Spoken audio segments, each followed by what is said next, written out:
Ajax have dominated the world of football at some point, especially in the 90s, and the names like Van Basten, Rijkaard and Johan Cruyff being related to the club. Do you still remember when they had an unexpected run in their 2019 Champions League campaign and sadly coming into the hands of English side Tottenham? Despite that, Ajax has been able to produce Dutch talents like legendary Johan Cruyff, Barcelona midfielder Frankie de Jong, and uprising talent Joel Ajax is currently having their worst season as they start off in relegation and are currently 5th in Eredivisie, which isn't the Ajax that we all know that used to win the league for fun. So join me today's video as we take over Ajax and restore them back to their glory days. And bald Pep Guardiola, you're not supposed to say that. I decided to switch things to a 4-4-2 to give Akpom and Bobby game time, and Van de Boomen coming back from Toulouse having a good season, and Bergwijn on the left. One heck of a talent we had in Bergwijn, and Steven Berghuis would have to go due to his age. And we also needed a new goalkeeper. But away from transfers at our club, we're going to... I sent a scout to Holland to find us our very own Johan Cruyff, and Berghuis was immediately transfer listed due to his age.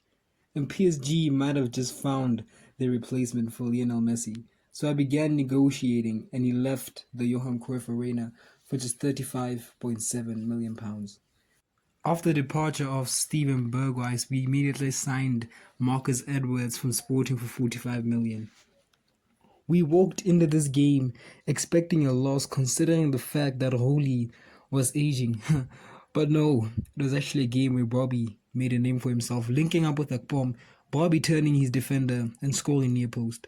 Signing of Lunen's £22 million release clause, I cashed in on Dominik Livakovic from Dynamo Zagreb for £31 million. We signed Fabio Vieira for around £22 million to play as our 10. Just on deadline day, I managed to secure loan deals for our youngsters. Joel Hato went to FC Twente and he could help with goal when Pasfield left to go to Italy. With Livakovic in goal against Nijmegen, we conceded a long shot that ended possibly our invincible season. Livakovic indeed was actually carrying us the whole game, but the team just couldn't push for the 3 points that we needed to go first place.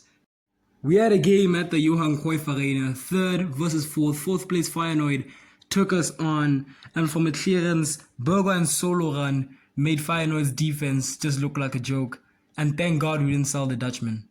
And of course our defense just had to open up and go on to make silly mistakes that led to clumsy goals that could have been avoidable.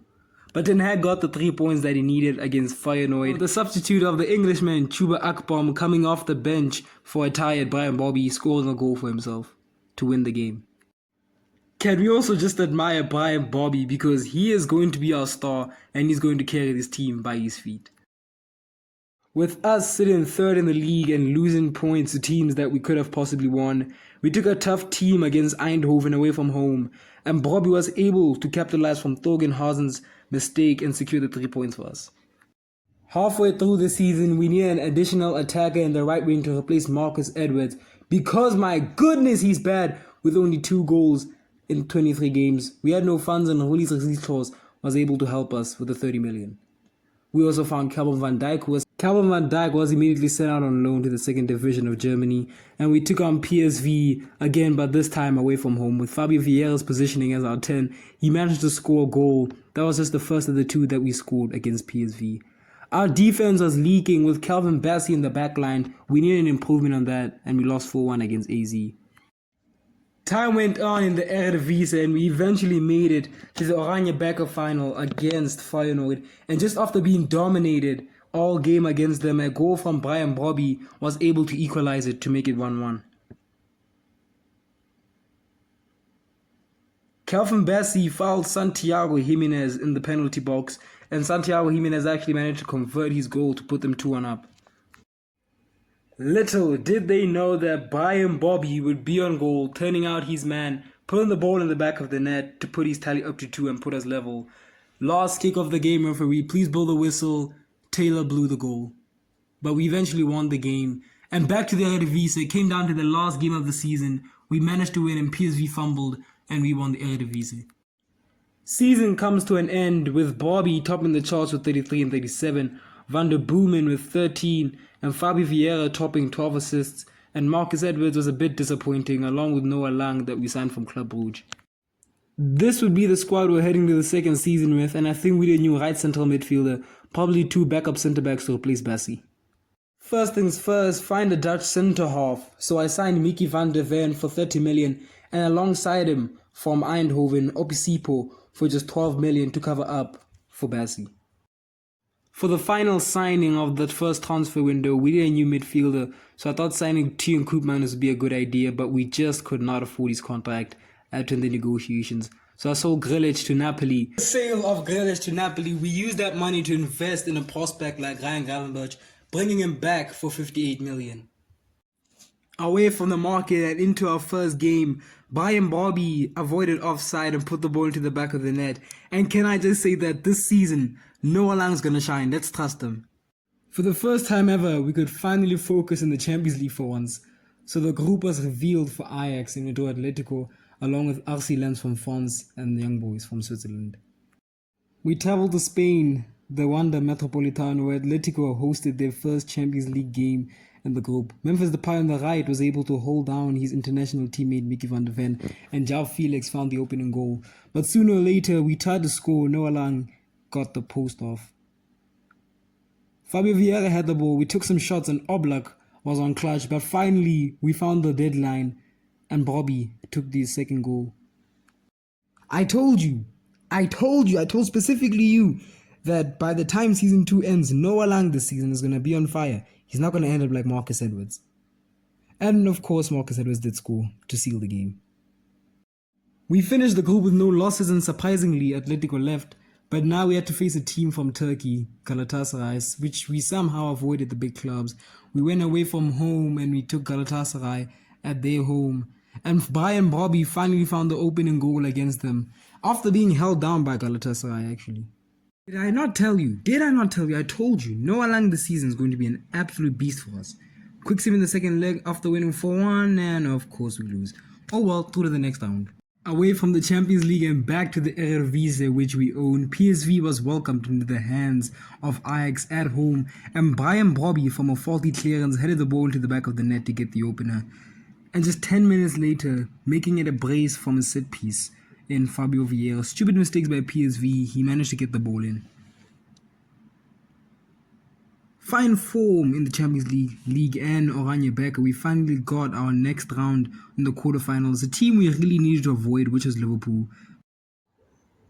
Halfway through the season, we have Bobby on 13 and 19, Lang doing better than last season, 11 and 20. Our captain Van der Boomen with 7 and 2, Akpom Edwards and Ryan Gravenberch doing exceptional. We got into the market for a cam with more games piling up and less funds, so we signed a 68 rated young Florian de Silva from Lyon for just 2.5 million.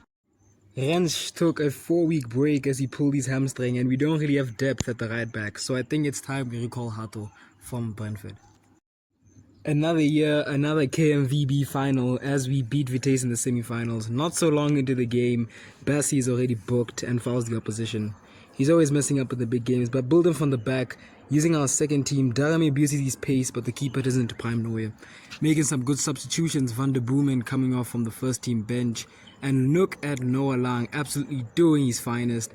And I told you guys, this guy this season is going to be an absolute beast. We dominate in Eredivisie, we dominate the KVMB. The only thing that's left is the Champions League, but we dominated as we beat big clubs like PSV and Feyenoord to knock them out. And Eredivisie was secured by a 10-point gap between us and PSV Eindhoven, between Feyenoord finishing third and FC Twente making a surprise top 4 finish.